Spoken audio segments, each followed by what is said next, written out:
We're men in tights. We live in the British countryside. And Harper had a loss, and now she's off to find herself. But we're men, not men in tights, and we're gonna give Harper a fright. We're Men, written and directed by Alex Garland, who did Annihilation and Ex Machina from A24 and DNA Films. Boy, there's DNA left all over this goddamn movie. If you've seen it already, if you know, you know. This stars Jessie Buckley, Roy Kinnear, and Gail Rankin in this terrifically weird, strange, bizarre, blood-soaked, ridiculous, crazy experience. I don't really know what I watched, but I know I loved it. I might be tipping my hand right here, tipping it over and over, and oh boy, and tipping and even splitting my hand. Bit of a spoiler there, unless you've already seen the movie.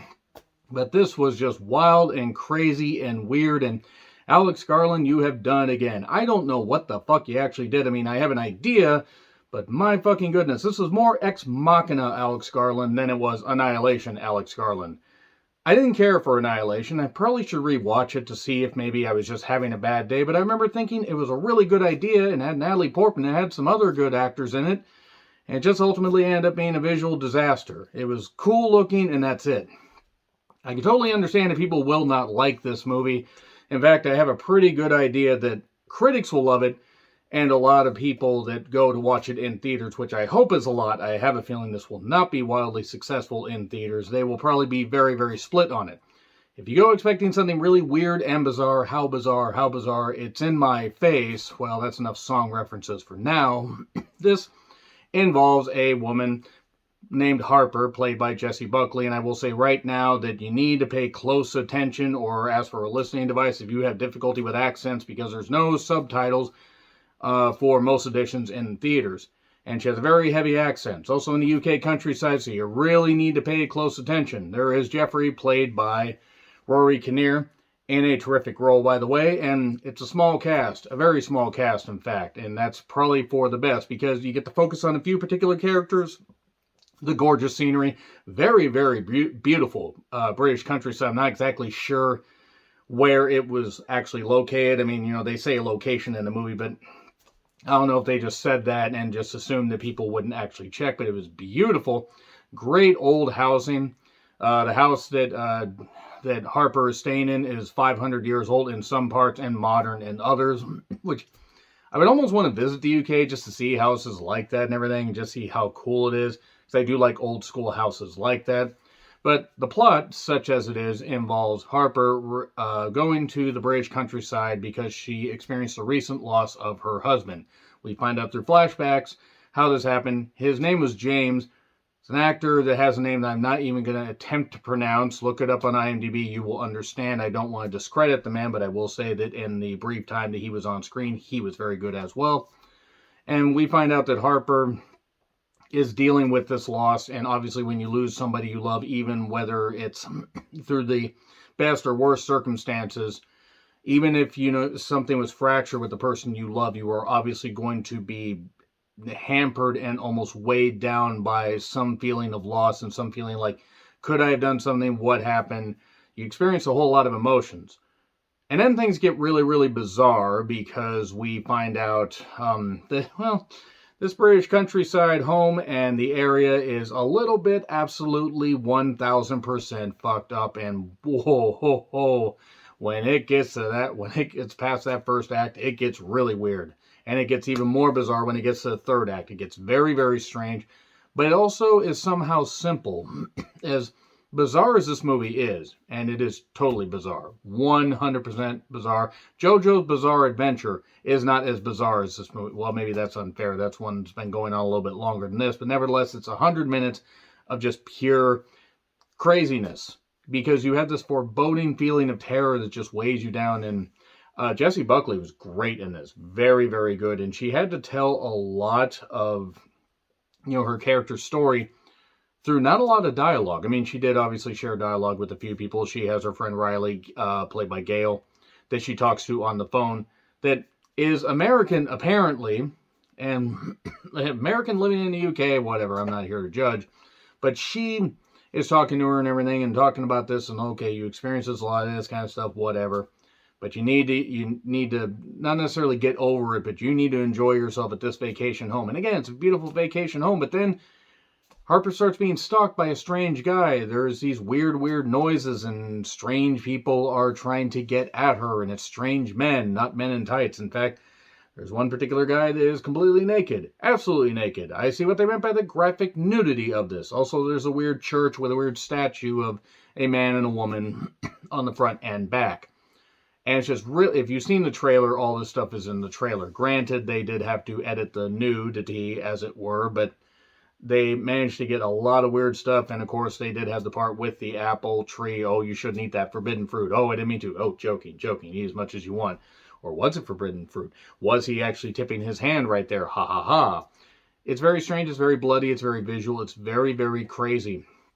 It's very fucked up, especially in that third act. Holy shit, that third act is really fucked up. It makes sense, but damn.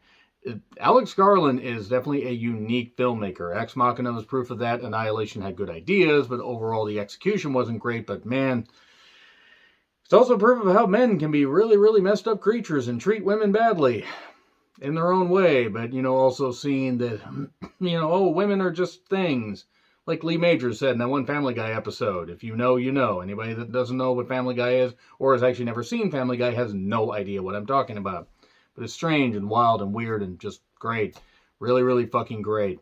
I'm going to get into spoilers here in a bit. It is in theaters. Absolutely check it out. A24 knocks it out of the park once again. I can't wait to see other movies that they're going to be doing in this year and future years. But now, time for spoilers. Absolutely go watch it, though. Jesse Buckley was tremendous. So was Roy Kinnear. 3, 2, 1, and go. Spoilers. So, basically, if you're here, we're getting into spoilers. So, James, Harper's husband, either committed suicide or slipped after a fight trying to get back into their loft and fell down. And he ended up on this, this spiky fence thing, the little barb deal, where you don't really want to sit on that unless you're into that sort of thing. And if you are, not here to kink shame you, except you're going to need a lot of lube to make sure you don't have anal bleeding. What? Wow. Non-wrestling fans have no idea why I said that. But James ends up, after striking Harper, he ends up killing himself, or inadvertently dying after falling a great distance. And his arm is split like this, like the spike is hanging through his arm here, and it's split all the way down his arm, here. And it's looked really, really weird. Why am I focusing on the arm? Because that factors a little bit later into the movie. So we find this out through various flashbacks, and Harper is dealing with this loss. She runs into a few people, including when she was taking a walk through the countryside, just through the woods and everything, to Grandmother's house. She does not go, hey, hey. And after talking to Jeffrey and getting all settled and everything, he's a landlord. He takes off for the house that he has. Beautiful house, by the way. God, it's a beautiful house. Beautiful locations. She sees this weird guy in the tunnel. If you've seen the trailer, you know what I'm talking about. She does a ha, ha, ha, ha, ha, does that. And this weird figure sits up and looks at her. But we just see the figure. We see the figure staring at her, but we don't actually see eyes or anything. Person starts running, the figure, whatever it is, runs towards her and makes weird noises. Makes weird screeching noises. Like, what the hell is going on? And then suddenly, it's a naked guy, and he's just haunting her, just stalking her, and whatever. Really, really strange stuff. But he gets arrested because she calls 999, which is their version of 911 over there. And then the cops end up letting him go because they say, well, yeah, he smelled bad. We gave him some clothes, but we don't really have anything to charge him with. Well, he was stalking me. I saw him twice. Oh, you saw him. Also, during this whole scene, they're at a bar, and a lot of people look like Jeffrey. Everybody looking like Jeffrey. Like, pretty much men are all the same is what the whole allegory is of this, and that various guys will just, men all have the same skin. They're all fucked up and they're all messy and everything. It's not a feminist message necessarily, but fits for what Harper went through. And then she walks by. Apparently this house is within walking distance of seemingly like so many landmarks, like this church. And there's this weird guy wearing it's hard to describe the mask because there's an Italian movie, Deep Red, I think was it. Had a weird mask over the face, but I think Deep Red had a dark hair. Nevertheless, so wearing a weird mask in this weird character named Samuel says, "Oh, do you want to play hide and seek? You hide, I'll seek. You don't want to play? Why don't you want to play?" He's really, really creepy. And then there's this pastor character, this priest rather, and he tells him to go home, fuck off. He actually has long hair. He's almost like trying to be like Christopher Lambert in Highlander. There can only be one. Sean Connery, I'm a Spaniard. Sure you were, Sean. Sure you were. And he's talking to her because she was in the church, saw that weird statue, that front to back statue, whatever the fuck's going on with that thing. And she talks to him after having basically a full-blown panic attack, screeching and just screaming because she was in the church and she had a flashback to what happened with James and his blood and all that and everything, and the fact that he hit her and all this stuff happening. And he talks to her and says, don't you think that, don't you feel a little bit of guilt that you drove him to it? Well, I didn't drive him to it. Well, you did, though. You did, because he hit you. Well, sometimes men strike women, and that's just how it is. It's not a capital charge. More stuff about guys being dicks. And then we get to the meat of the matter, as it were, because that Samuel guy, it turns out actually is the weird naked guy, even though he had hair when she talked to him. And he's putting a weird leaf in his face, and he's cutting his face open. He's got weird barbs sticking out of him. There's these dandelion seeds going around. A bunch of weird, fucked up shit happening. And then it gets really, really strange in the third act, because after we find out about Harper and James, and how James fell to his death, and that kind of stuff, hitting her, all this stuff's ground swelling. Basically, she tries to escape after talking to Riley, not Ace of Spies. If nobody gets that reference either.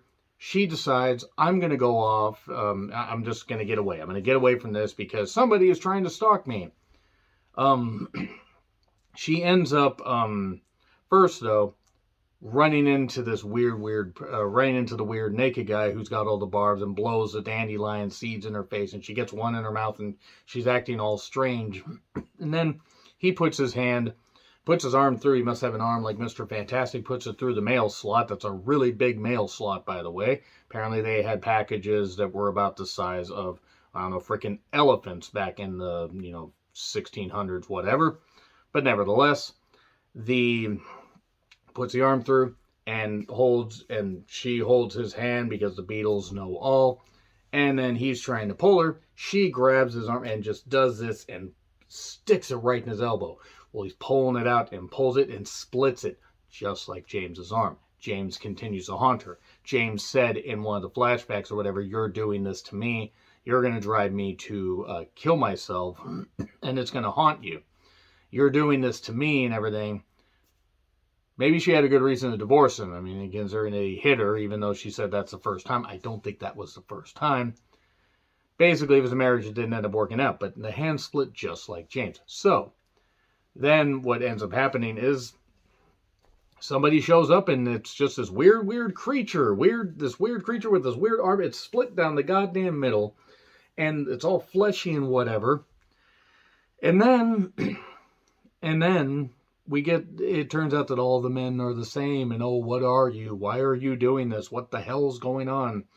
The pastor character shows up and says, you've given me carnal thoughts and all this. And she ends up almost getting fucked by him on the sink. I'm rushing through some of this stuff. He tries to wrap his now split arm around her like he's wrapping two arms, but then she stabs him and he dies, seemingly, maybe. And then she races away in her car. After Riley, Ace of Spies, had said that she was going to come see her, but Riley doesn't show up for a while. And then she ends up hitting Jeffrey in the road. Oh no, it turns out Jeffrey's actually one of them too. Or is the actual weird being and the weird creature and whatever the fuck, this amalgamation of all the guilt and all the heartache that Harper has suffered. And then it really, really gets strange, as if that wasn't strange enough. The planty, weird guy Samuel shows up and is suddenly looking like he's going to give birth, and then does give birth. And by the way, we see full-on male genitalia here. I mean, whatever, if you're into that, if you're not into that, you're going to see it anyway. But then he grows lady parts and gives birth to something. By the way, after the car was crashed, because Jeffrey decides to take the car and then crash the car and everything, so the ankle's busted, the hand split open like this, they're all fucked up. Give birth.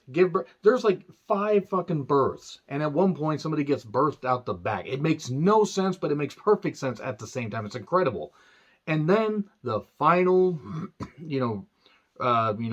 reborn tactic, as it were, leads to James saying, well, I died, and this is what happened. I'm sitting on the couch and everything, and you did this. And she says, what do you want from me, James? And he says, your love. And then she says, yeah. And then it ends. It just goes to credits. Well, actually, then it goes to the title, and then we get just a little credit scene right there, or a little post scene, where Riley arrives, but Riley's pregnant. And they never mention that Riley's pregnant. But, Harper's all fine, seemingly. Maybe she killed James off again and had to do it by her own hand. We don't actually see that. But Riley's pregnant. Maybe the implication is that she knew that James had cheated on her, and cheated on her with Riley. But here's the question about that story. Why would she be friends with her if that was the case? Maybe she didn't know, and maybe she just wanted to break up anyway, but Riley was going to find a way to tell her. I guess that part doesn't make sense. I mean, granted, a lot of it doesn't make sense, but all of it is Harper dealing with her own personal guilt, even though she was perfectly right to leave him, as it were, and proof that men can be really, really fucked up. At least that's my interpretation. I actually don't really know what the fuck I watched because it was really, really strange. I'm giving it an A+, because of course I fucking am. I've given out a lot of A's and A+ this year. But damn it, it's been a pretty good year for movies. It's also been a shitty year for movies, depending on what you watch. Do not watch the Firestarter remake unless you watch it on the cock, and then you can skip past a certain point involving a cat, a dumpster, and that's all I'm going to say. But that being said, Men gets an A+. Let me know your thoughts in the comments. Like, share, subscribe, Twitter handle in the description. I'm John Ritlin. I'll see you soon.